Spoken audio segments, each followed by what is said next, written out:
Shalom, Bapak Ibu sekalian, kita udah 2 tahun di dalam masa yang menyenangkan ya. Kenapa saya katakan menyenangkan? Ya karena kita bisa kumpul dengan keluarga lebih banyak. Jadi buat saya itu hal yang mustahil sebetulnya dalam hidup, khususnya dalam hidup saya. Tetapi saya bisa melihat sungguh Tuhan itu amat sangat baik. Nah, banyak hal yang terjadi kalau kita ingat ya, apa yang 2 tahun terakhir ini terjadi di dalam kehidupan bangsa, di dalam kehidupan umat yang ada di bumi ini. Nah, ada yang naik turun, ada yang semakin baik, ada yang bertambah buruk. Saya karena ada di sekolah, begitu banyak pergumulan yang terjadi, tentunya bagaimana anak-anak berubah belajarnya, bagaimana orang tua murid juga jadi bohuten. Bohuten itu bahasa Jerman, jut-jutan gitu ya rasanya, mereka harus handle anak-anaknya. Tidak sedikit yang mengalami kesulitan keuangan, tidak sedikit yang mengalami perpecahan di dalam keluarganya, tidak sedikit yang mengalami kehilangan orang-orang yang dicintainya. Dan cukup banyak juga rekan-rekan kerja saya, rekan-rekan yang kami kenal, sudah rasanya itu gak perlu berdoa, gak Tuhan-Tuhanan. Padahal di awal-awal pandemi, kalau saya ketemu dengan orang tua murid, karena kita langsung membuat satu kelas orang tua gitu ya, karena harus mendampingi mereka. Terus kebenaran firman itu saya sampaikan. Saya bicara kepada semua kepala sekolah untuk jangan lupa perkatakan firman. Mazmur itu diajak untuk ngomong terus supaya mereka itu dikuatkan imannya. Tetapi nyatanya juga tidak semudah yang saya bayangkan gitu ya.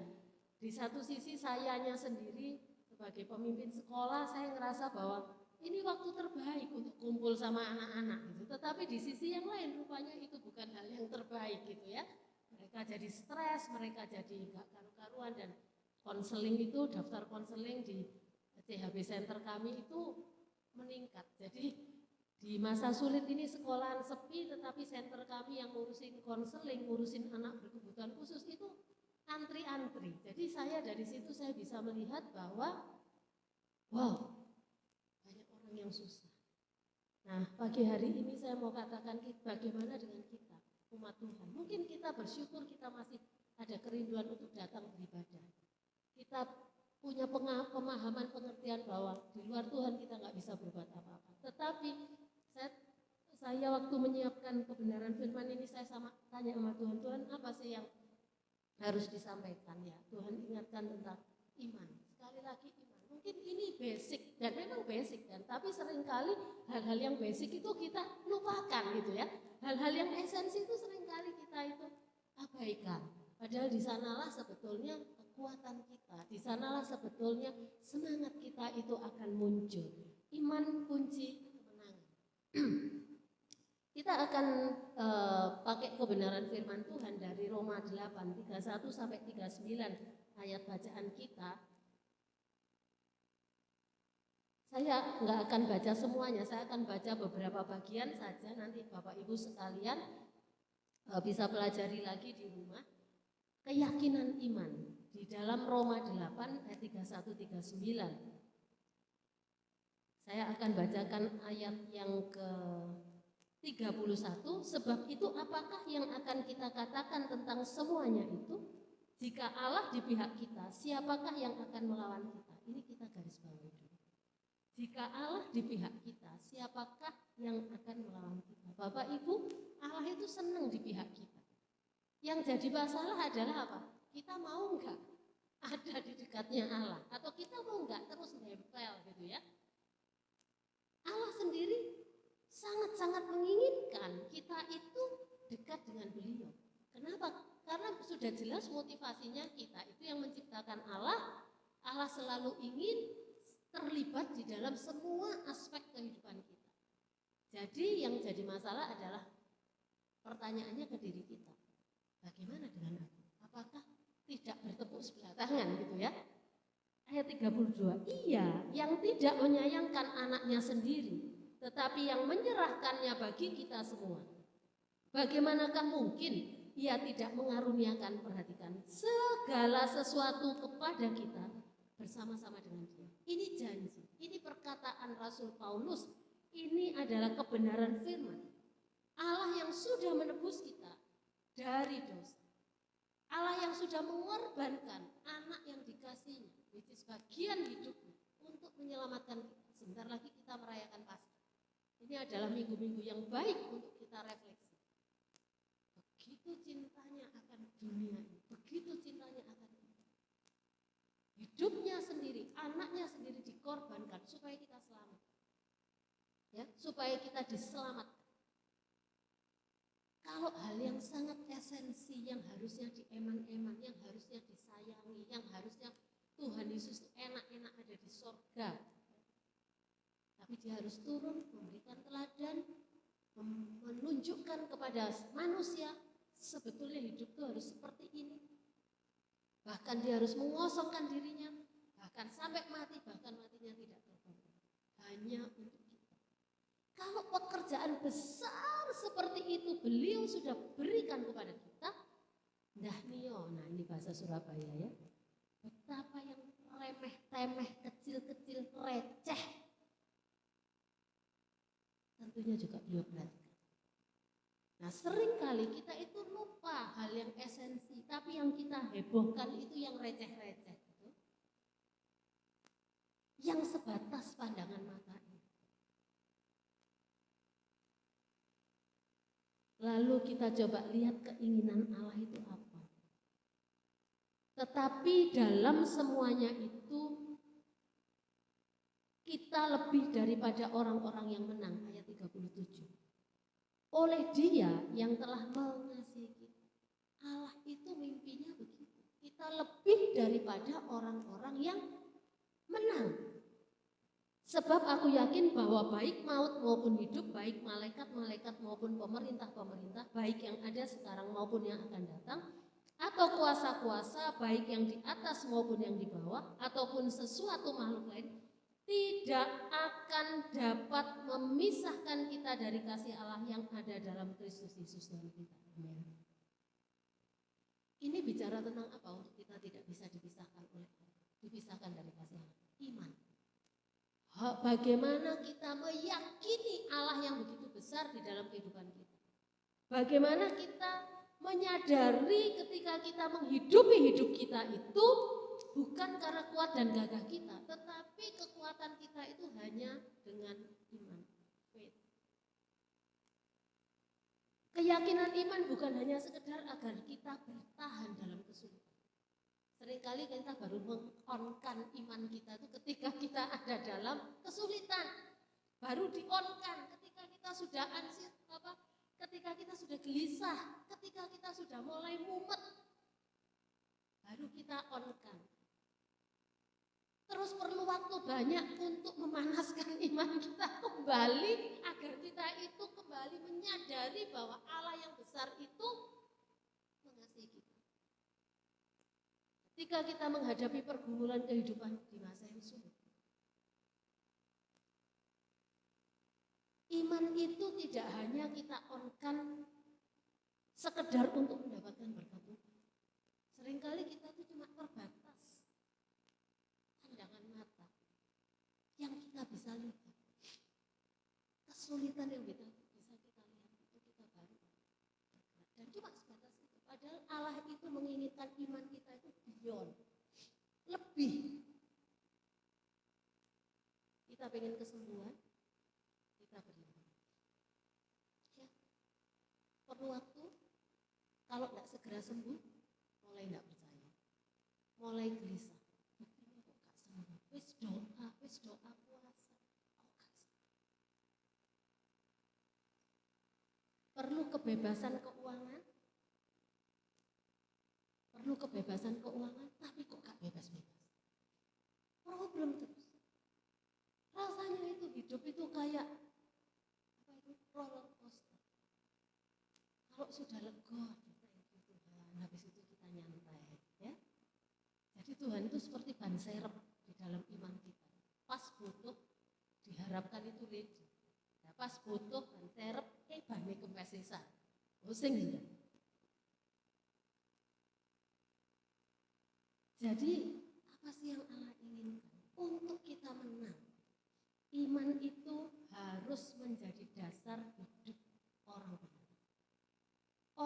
benar dikatakan firman Tuhan hidup oleh iman. Roma ini kalau mau mempelajari iman ya belajar dari kitab Roma. Roma 1 ayat yang ke-17 mengatakan, sebab di dalamnya nyata kebenaran Allah yang bertolak dari iman dan memimpin kepada iman, seperti ada tertulis orang benar akan hidup oleh iman. Di dalam kitab Habakuk 2 ayat 4 juga mengatakan begitu, bahwa orang benar hidup karena iman. 2 Korintus 5 ayat 7 mengatakan, sebab hidup kami ini adalah hidup karena percaya bukan karena melihat. Bapak Ibu sekalian, sebagai orang percaya, caranya kita hidup itu beda dengan orang yang tidak percaya. Kalau orang yang tidak percaya itu lihat, percaya. Ya, Bu Leli bilang sama saya, Bu Dani nanti tak kasihin OTOT.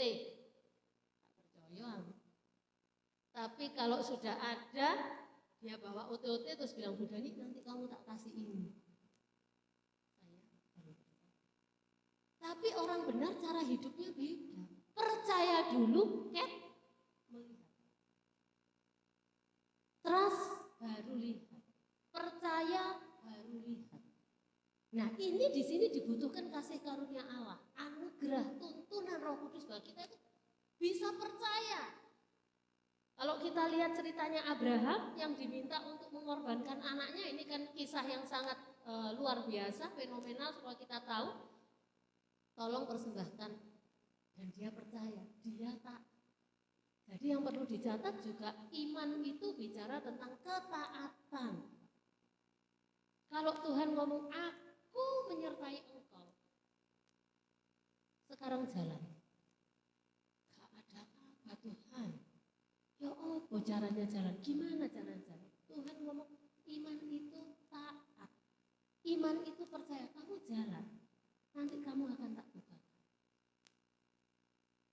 Kalau yang namanya perjalanan hidup tapi semua sudah kita siapkan, itu bukan bicara tentang iman menurut saya. Tetapi kekuatan diri kita semua bisa ada hitungannya. Kita tidak akan gelisah karena semua ada hitungannya. Tetapi apa yang kita temui ketika semua tergantung dengan kita? Keterbatasan. Kantong kita terbatas, otak kita terbatas, fisik kita terbatas. Jadi perhatikan baik-baik, kalau kita mau berjalan jauh, kita mau menembus kemustahilan, it's not depend on us. Amen. Tapi depend on faith. Bapak Ibu tidak pernah kepikir di otak saya bahwa kami sekeluarga, bahwa anak kami itu bisa sekolah jauh di sana di UK, di London. Tidak pernah kepikir London itu sebelah ndi aja saya tidak apa-apa. Tapi ketika Tuhan berkata bahwa anakmu sekolah ke sana, hitungan ini tidak ada. Betul-betul tidak ada. Saya ngomong sama anak saya, Ji, kalau orang punya duit banyak nyekolahkan anaknya di sana itu biasa. Tetapi orang yang tidak punya uang, anaknya bisa di sekolah di sana itu luar biasa karena Tuhan. Sedikit-sedikit Tuhan siapkan dan kita berjalan. Sampai hari ini. Kalau sekarang noleh ke belakang, kita bisa bingung. Itu dari mana ya? Sehingga ketika menghadapi persoalan di depan, anak saya sudah bisa bilang ini, Mami tenang. Tuhan sudah tuntun sampai di sini. Tuhan akan selesai. Ayo kita imani sampai segala macam perjalanan step by step, pemilihan materi, pemilihan pembimbing, cuma ngomong sama Tuhan. Yang baru saya alami, anak saya ngomong, aku waktunya riset tugas akhir. Sudah berdoa, Tuhan taruh ini di dalam hatiku karena itu riset tentang tidur itu sejak di Indonesia aku sudah dapat itu dan aku mau itu aku kerjakan, aku akan membawa itu ke Indonesia dan menolong orang-orang yang kesulitan tidur. Dan ketika dia berdoa, dia ngomong ada cuma satu nama dosen dan dia bilang, aku rasanya harus ketemu orang ini. Di kampusnya dia karena ada fasilitas online, itu akan sangat sulit menurut dia untuk ketemu on person dengan profesornya. Tetapi kali itu dia mencoba email dan langsung dijawab dan dia bisa ketemu. Dan dia cuma ngomong, saya kepingin ikut risetmu. Dan itu yang menentukan kampus. Random. Hari apa malam? Sabtu, Jumat, Kamis malam rasanya. Kamis malam kami berdoa sekeluarga, ayo kita doakan. Karena dia menunggu kabar ini. Kita berdoa dan paginya anak saya, email saya, dapat nama profesor yang persis. Apakah karena kuat dan gagah? Sering kali kita bisa berusaha, tapi selebihnya itu kita sudah tidak bisa kontrol. Betul? Inilah yang dikatakan perlu iman. Karena yang lainnya kita nggak bisa kontrol. Jadi Bapak Ibu, ayo apapun kesulitannya kita, saya mau ajak kita sama-sama bahwa orang benar itu hidup oleh iman. Orang benar hidup oleh karena percayanya. Iman itu bukan sekedar untuk jawab doa, tetapi iman itu harus sebagai motivasi dasar hidup kita. Amin. Motivasi dasar hidup kita. Roma 14 ayat yang ke-23. Tetapi barang siapa yang bimbang, kalau ia makan, ia telah dihukum. Karena ia tidak melakukannya berdasarkan iman. Dan segala sesuatu yang tidak berdasarkan iman, kenapa Bapak Ibu? Adalah dosa.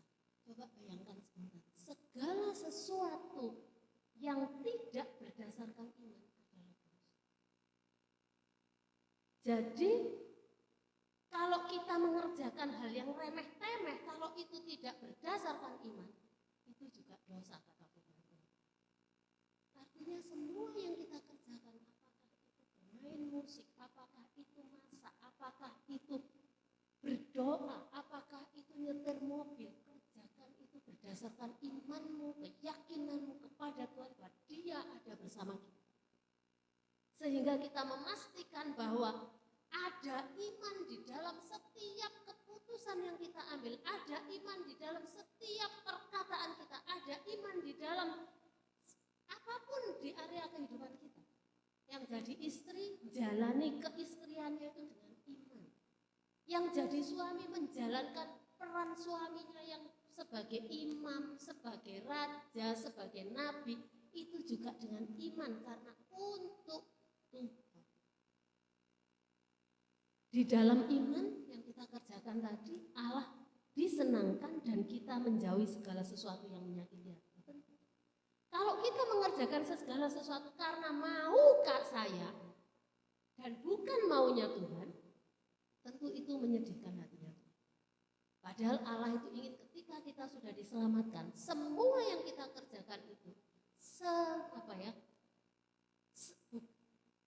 serta maksudnya semua yang kita kerjakan itu harus karena kehendaknya Tuhan.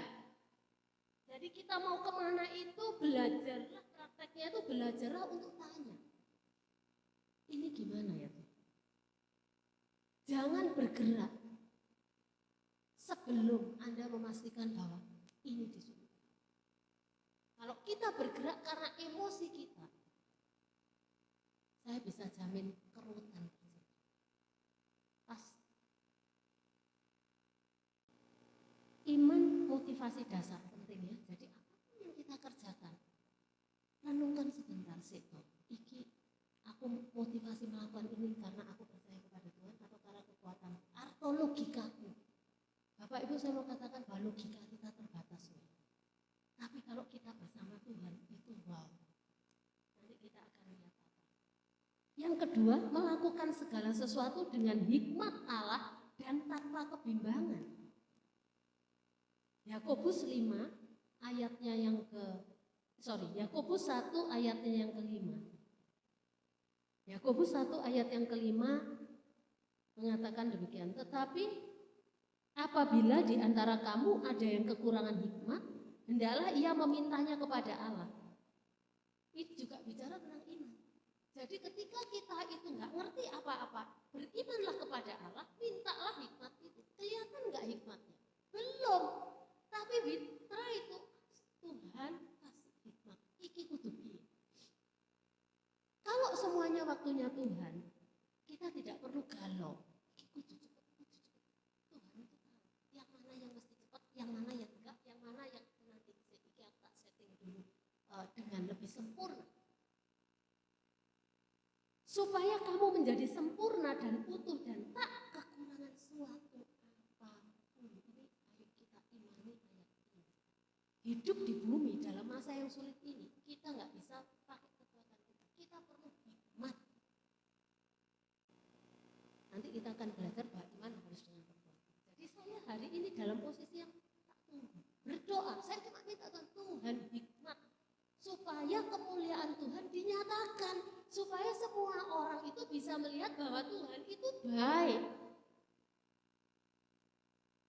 Jadi kalau belum dapat sesuatu ya stop nih Kak. Dianggap bodoh, gak pintar. Apa? Dan di sini Tuhan katakan bahwa meminta hikmat dengan iman dan sama sekali jangan bimbang ya. Ada kan ayatnya bahwa tetapi apabila di antara kamu ada kekurangan, hendaklah ia memintanya dalam iman dan sama sekali jangan bimbang. Ayat 6, sebab orang yang bimbang sama dengan gelombang laut yang diombang-ambingkan kian kemari oleh angin. Jadi kalau kita sedang berdoa dan meminta dan mengharapkan hikmat Tuhan, mengharapkan tuntunan Tuhan dengan iman itu, akan ada aja nanti yang gini, loh kan kudunya kayak gini. Nanti orang ngomong sama kita. Kita mulai gelisah. Orang yang demikian janganlah mengira bahwa ia akan menerima sesuatu dari Tuhan. Perhatikan Bapak Ibu ya. Jadi jaminan keberhasilan hidup hanya ada di dalam Allah. Sesulit apapun, keberhasilan kita itu jaminannya ada dalam Allah. Itu yang kita perlu imani. Hidup oleh iman adalah memiliki kebergantungan penuh kepada hikmat Allah.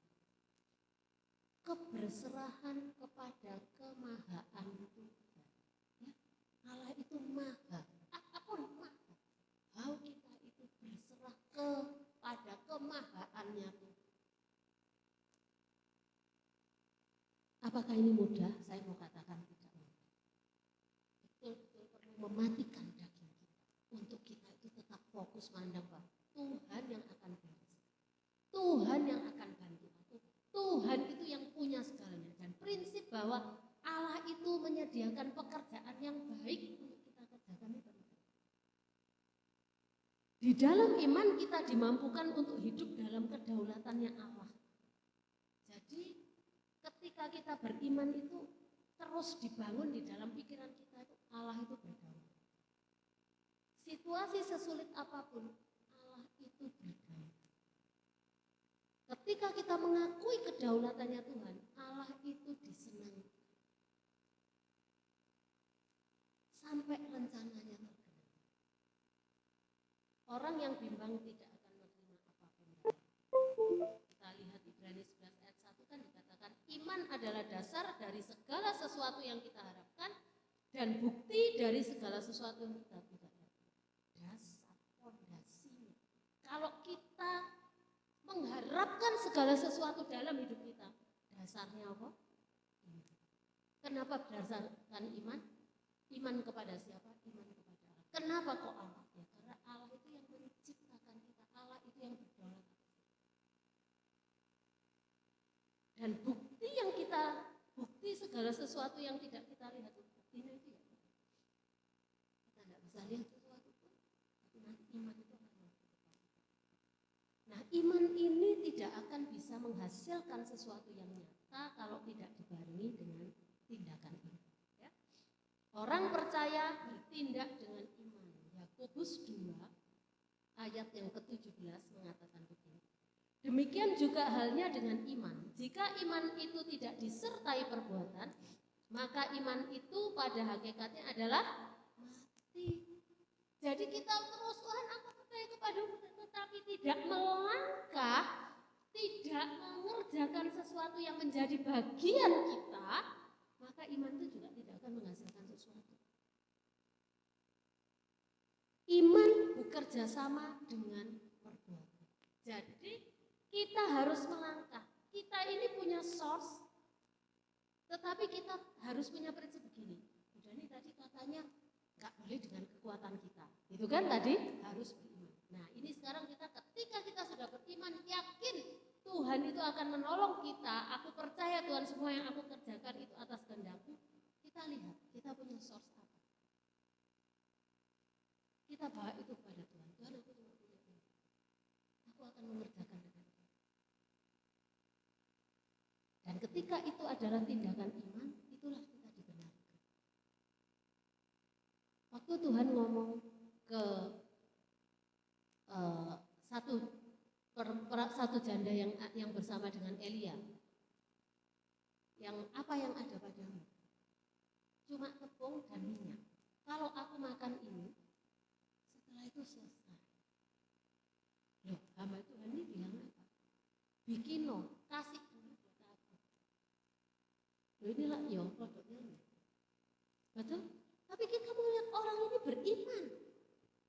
Dia taat dan dia kerjakan itu. Dan apa yang terjadi? Seberapa yang ada padamu? Satu lagi Elisa yang ngomong begini, cari apa namanya? Bejana, buli-buli, ambil sebanyak-banyaknya. Ini bagian kita, bagian manusia, bagian ibu ini sama anaknya cari buli-buli ke tetangganya, semua dikumpulin. Ini bagiannya kita. Bagiannya Tuhan apa? Misi.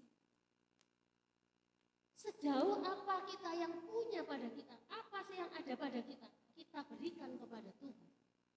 Maka Tuhan akan lipat gandakan itu. Iman menjadi sempurna karena perbuatan. Jadi ada bagian yang harus kita kerjakan. Perbuatan iman mendatangkan upah sesuai yang Allah inginkan. Kita lihat orang kusta, itu saya kasih ayatnya di Markus 1:44-45 bisa dibaca nanti.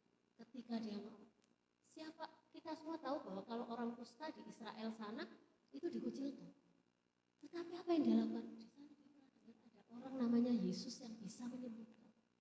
Tapi dia tidak dekem di rumahnya aja karena dia mikir, aduh nanti aku dilempari batu. Tetapi imannya percaya bahwa dia bisa disembuhkan itu membuat dia bergerak. Dan dia ngomong, Tuhan kalau Engkau mau sembuhkan aku. Dan Tuhan Yesus ngomong apa? Aku mau. Tuhan aku punya ini. Kalau Engkau mau, please tolong seperti itu. Dan ketika kita mengerjakan perbuatan kita berdasarkan iman, itu sama sekali tidak ada motivasi kesombongan. Tadi yang pertama kan kita sudah belajar, dasar motivasinya itu karena Tuhan. Kita tidak ingin membuat Tuhan itu sakit hati. Jadi semua yang kita kerjakan itu akhirnya kita nggak ada satu kredit poin yang ini gara-gara aku. Yang berikutnya orang percaya imannya bertumbuh. Nah, gimana cara iman kita bertumbuh ya? Ada 4 hal yang akan kita pelajari, yaitu yang pertama iman bertumbuh karena doa. Jadi Bapak Ibu jangan putus berdoa. Jangan putus berdoa. Firman Tuhan katakan, dan ketika mereka sedang berdoa, goyanglah tempat mereka berkumpul itu dan mereka semua penuh dengan Roh Kudus. Lalu mereka memberitakan firman Tuhan dengan berani. Artinya ketika kita sedang dalam ketakutan, kita harus bergerak dengan iman. Salah satu yang membangkitkan iman kita itu doa. Ikutilah kegiatan-kegiatan doa atau bangun mesbah keluarga di rumahmu masing-masing. Waktu berdoa, suami istri, orang tua dan anak, berdoa itu penting. Karena komunikasi sama Tuhan, menyamakan gelombang kita dengan Tuhan. Yang kedua adalah iman bertumbuh karena iman bertumbuh karena firman Allah. Roma 10 ayat 17. Jadi iman timbul dari pendengaran dan pendengaran oleh firman Kristus. Perhatikan Bapak Ibu, apa yang kau dengarkan, apa yang kau izinkan masuk ke kupingnya kita itu penting. Screening apa yang kau izinkan kau baca, apa yang kau izinkan kau dengar. Karena itu akan mempengaruhi imanmu. Serius, kalau kita banyak dengar berita-berita yang menakutkan, apa yang terjadi? Iman ketakutan itu akan muncul di dalam hidup. Kalau kita banyak baca berita-berita yang menyesatkan, iman yang menyesatkan itu muncul. That's why hati-hati para perempuan, jangan banyak-banyak nonton drakor. Ya, karena apa? Nanti iman itu bergeraknya ke sana. Suami rada enggak ramah sedikit, model drakor keluar. Suami diam atau suami kita ulang tahun suami tenang-tenang, model drakor keluar. Ya saya sih nggak pernah nonton ya, karena pertama saya memang nggak suka nonton film itu. Bersyukur sama Tuhan karena saya ini model orang yang visual. Begitu lihat ya itu bisa mancep gitu kan. Jadi Tuhan juga baik, Tuhan menyayangi saya nggak suka nonton-nonton kayak begitu-begitu. Jadi saya kalau di TV ada berita-berita sing gak jelas saya ngomong suami saya, jangan dilihat. Sudah lebih baik dengarkan firman Tuhan. Kenapa? Karena firman Tuhan itu yang akan kita pegang janjinya, yang membuat iman kita tumbuh itu kebenaran firman Tuhan. Baca banyak-banyak firman Tuhan jadi tabungan di otak kita, sehingga ketika problem itu datang, kita itu menggerakkan iman kita on, iman kita itu terus dalam kondisi on gitu. Tinggal ngegas, nggak perlu manasi kayak solar, manasi sih, sampai anget sudah, bisa jalan, on terus. Pendengaran oleh firman Kristus, janji-janji Tuhan ajaib di sini. Kalau kita tidak pernah pegang janji Tuhan, tidak pernah dengar janji Tuhan, kita nggak akan ngerti iman kita itu kepada siapa. Yang ketiga adalah iman bertumbuh karena persekutuan.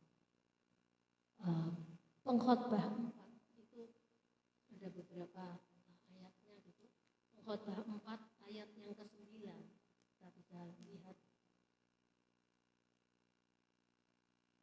Pengkhotbah 4 ayat yang ke-9.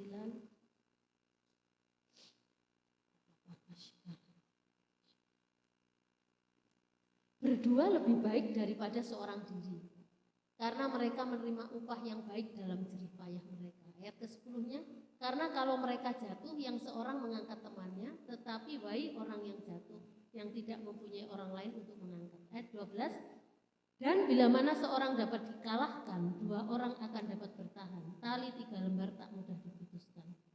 Teman-teman bersekutu, yuk jangan tinggalkan ibadah. Saya bersyukur sebetulnya lihat gereja ini tidak banyak orangnya, tetapi ini adalah satu hal yang baik untuk kita itu rapat. Kalau sudah gereja besar itu come and go menurut saya. Ikatan ini mumpung seperti ini, bersatu, terikat satu dengan yang lain, ngerti bebannya satu dengan yang lain, saling mensupport, saling mendukung. 2 orang lebih baik daripada 1 orang. Tali 3 lembar tidak mudah diputuskan. Iman kita bertumbuh, ngobrol, dengar problemnya orang lain, iman kita bangkit.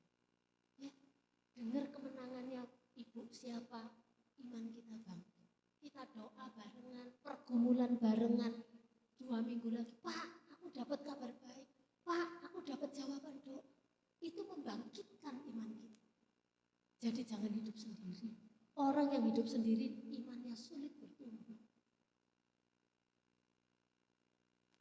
Yang terakhir adalah iman bertumbuh karena bersaksi. Nah, kalau sudah mengalami Tuhan, omongkan, ceritakan bahwa Allahku itu Allah yang hebat. Wahyu 12 ayat 11, dan mereka mengalahkan dia atau mengalahkan iblis oleh darah anak domba dan oleh apa? Perkataan kesaksian. Jadi kalau diminta bersaksi, semua diem. Padahal semua kita tuh everyday dapat mujizat. Masih bisa bangun, apa bukan mujizat? Masih bisa nafas, apa bukan mujizat? Masih bisa makan. Saya selalu ngomong sama anak-anak saya, ini berkat Tuhan, ini luar biasa. Dikirimi makanan orang, dikirimi berkat Tuhan, saya tahu ini pekerjaan Tuhan. Yang terakhir adalah praktekkan iman kita. Ya, praktekkan iman kita. Kita nggak bisa diam beriman tanpa mempraktekkan iman kita. Pertama adalah dengar janji Tuhan dalam firman-Nya, lalu percaya bahwa Allah sanggup melaksanakan janjinya dan setia kepada janjinya. Ini perlu kita kerjakan, praktekkan. Tuhan, janjimu. Siapa yang rajin memperkatakan firman tiap pagi, deklarasi iman. Tuhan, aku percaya bahwa hari ini pertolonganmu datang. Tuhan, aku percaya bahwa hari ini engkau menyembuhkan. Wes sembuh, gak peduli wes sembuh apa enggak. Katakan, deklarasikan iman. Doa bukan hanya memohon-mohon, tetapi beranilah mendeklarasikan janji Tuhan. Kami berdua rajin membaca Mazmur 91 every morning. Kita mendeklarasikan terus Mazmur 91 itu kami baca setiap pagi. Ini menunggu hafal dari ayat 1 sampai 16. Belum hafal, tapi kami terus bacakan itu, deklarasi iman. Jangan terpengaruh dengan keadaan sekitar kita. Iman kita itu rontok karena kita sering kali itu mata kita itu melihat sekitar. Lu sih kayak gini, lu sih kayak gini. Damai sejahtera dulu yang kita kejar. Kenapa kok damai sejahtera? Karena Allah itu sumber damai sejahtera. Kasih dulu yang kita kejar karena Allah itu kasih. Selebihnya firman Tuhan katakan apa? Segala sesuatunya akan diberikan kepada. Jadi iman kita tuh penting yang kita kerjakan di sana. Ucapkanlah firman Allah yang berisi janji Tuhan. Terus diperkatakan. Bertindaklah berdasarkan iman kepada janji Tuhan. Saya berharap renungan ini menguatkan perjalanan hidup kita di sisa kehidupan kita. Terus